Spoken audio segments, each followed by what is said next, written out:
எல்லோருக்கும் வணக்கம். இன்னைக்கு 6ஆம் தேதி மார்க்கெட் எப்படி முடிஞ்சிருக்கு அப்படின்னு நம்ம பார்த்தா, நம்ம நேத்து சொன்னதுக்கு இன்னைக்கு நடந்திருக்கா? அப்படிங்கிறது தான் நம்ம நேத்து என்ன சொல்லியிருந்தோம்னா, 2000 ஆ 24,056ல முடிஞ்சது.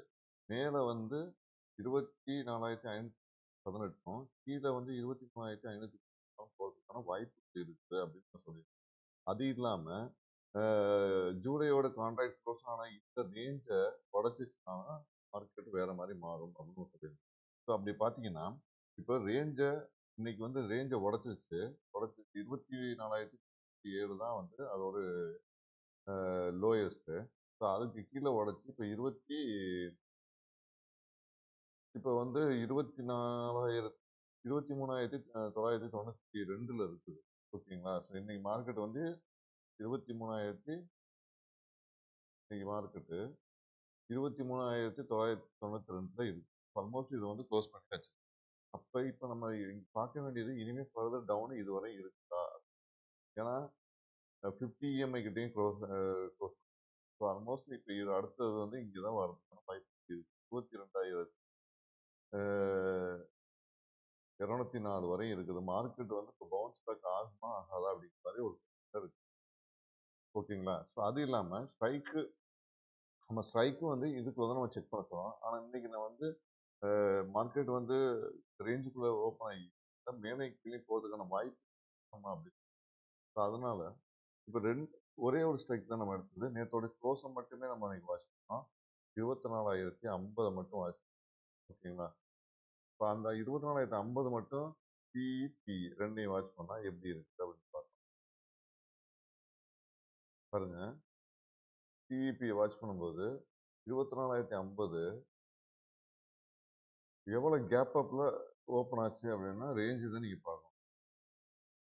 ஸோ இப்போ நீங்க வந்து எங்க ஓப்பன் பண்ணி இது நேத்தோடைய லோல இங்க ஓப்பன் ஆயிருக்கு. நல்ல கேப் டவுன்ல பிஇ ஓப்பன் ஆயிருக்கு.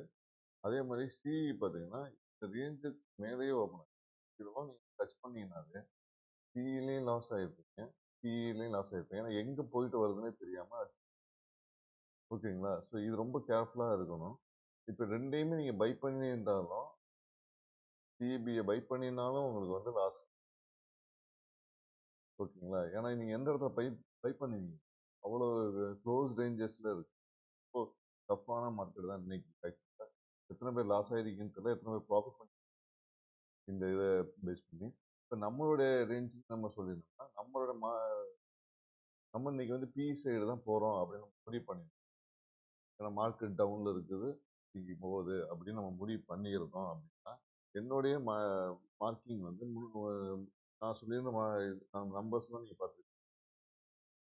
என்னென்ன நம்பர் சொல்லியிருந்தேன்னு. ஸோ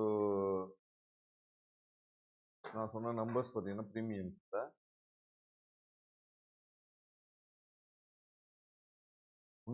231 சொல்லியிருந்தேன். ஓகேங்களா? 347 சொல்லியிருந்தேன். 467 சொல்லியிருந்தேன். அதே மாதிரி 116 சொல்லியிருந்தேன். ஸோ இதெல்லாம் நான் பார்த்துருந்தீங்கன்னா நம்ம இதை பார்த்து எடுத்திருந்தோம் அப்படின்னா எப்படி இருந்தது அப்படிங்கிறத நம்ம பார்க்கலாம். இப்போ நான் எடுத்துக்கிட்டது நீங்கள் 347 எடுத்துக்கிட்டேன். இதுக்கு வந்து 462 எடுத்து. ஸோ இப்போ இப்படி நம்ம 462 எடுத்தோம்னா இப்போ நமக்கு வந்து க்ளோசிங் பார்த்தீங்கன்னா 36 பாயிண்ட் க்ளோஸ். இதில் ஒரு 30 பாயிண்ட் லாஸ் ஆயிருக்கு. ஆனால் இங்கே 347, இங்கே 400, கிட்டத்தட்ட ஒரு 60 பாயிண்ட் 53 பாயிண்ட் ப்ராஃபிட்ல இருக்கு. ஸோ ஆல்மோஸ்ட் பார்க்கறதுக்கு நமக்கு தெரியும். நமக்கு டே இதில் பார்க்கும்போது இது வந்து நமக்கு ப்ராஃபிட் தான் தெரியும். பட் நீங்கள் வந்து டைம் ஃப்ரேமில் எங்கே என்ட்ரி ஆனீங்கன்னா உங்களுக்கு தெரியாது. ஸோ இது வந்து நம்மளுடைய ஓபிஎம்ல இந்த எக்ஸாக்ட் நம்பர்ல போனோம்னா தான் நமக்கு வந்து தெரியுது இது ப்ராஃபிட்டா லாஸ். இந்த நம்பர் தெரியாம நம்ம போயிருந்தோம்னா நமக்கு எங்க லாஸ் எங்க ப்ராஃபிட் அது. ஓகேங்களா? இதுதான் இன்னைக்கு நம்ம சொல்ல வந்தது. ஸோ ரொம்ப கேர்ஃபுல்லா ஒர்க் பண்ணுங்க. நமக்கு மற்ற ஸ்ட்ரைக்ஸ் நம்ம பார்த்தோம்னு வச்சுக்கோங்களேன், மற்ற ஸ்ட்ரைக்ஸ்லாம் பார்த்துருந்தாலும் உங்களுக்கு ப்ராஃபிட் லாஸ் வந்து இதே மாதிரி தான் இருந்திருக்கும் அப்படின்னு ஒரு சாம்பிளுக்காக. ஓகேங்களா? ஸோ இன்னைக்கு பி சைடில் போயிருந்தால் நம்ம பேப்பர் ட்ரேடிங்கில் 347 எடுத்துட்டு 24,050க்கு எடுத்திருந்தோம்னா இன்னைக்கு வந்து நமக்கு ப்ராஃபிட்டா இருக்கும். பட் அதுக்கு முன்னாடி இங்க லாஸ்ட் நீங்க பார்க்கணும்னா 116 பாயிண்ட் நமக்கு வந்து இங்க சொல்லியிருந்தோம். இது ஸ்டாப் லாஸ். அப்ப நம்ம ஸ்டாப் லாஸ் எவ்வளவு போயிருக்குன்னு தெரியுதுங்களா? 250 பாயிண்ட். 347ல இருந்து 116 பாயிண்ட் நீங்க எடுத்தீங்கன்னா 347 140 231 இங்க வந்திருக்கா அப்படின்னு பார்க்கணும் போல. 231 அடிக்கல. ஸ்டாப் லாஸ் வந்து அடிக்கல இன்னைக்கு இதுல அப்படின்னு நம்ம தெரிஞ்சுக்கலாம். இப்படி இதுல பாத்தீங்கன்னா ஸ்டாப் லாஸ் அடிச்சிருக்கா அப்படின்னு பார்க்கணும். ஆனா இதுல ஸ்டாப் லாஸ் அடிக்கல. But it is loss. ஏன்னா டவுன். நீ எங்க எந்த கால் எடுக்கணும், எங்க கால் எடுக்கணும், எங்க புட் எடுக்கணுங்கிறது தெரிகிறது தான் முக்கியமானது. இப்ப மார்க்கெட் எப்படி டவுன் ஆயிருக்குதோ அதுக்கேற்ற மாதிரி தான் நமக்கு குறை. அது இன்னைக்கு நம்ம நீங்க எடுக்காம இருக்கிறது ரொம்ப நல்லது. எடுக்காம இருந்தோம்னா that is a good trade என்னை பொறுத்தவரை. இந்த வீடியோ உங்களுக்கு பிடிச்சிருந்தா லைக் பண்ணுங்க, கமெண்ட் பண்ணுங்க.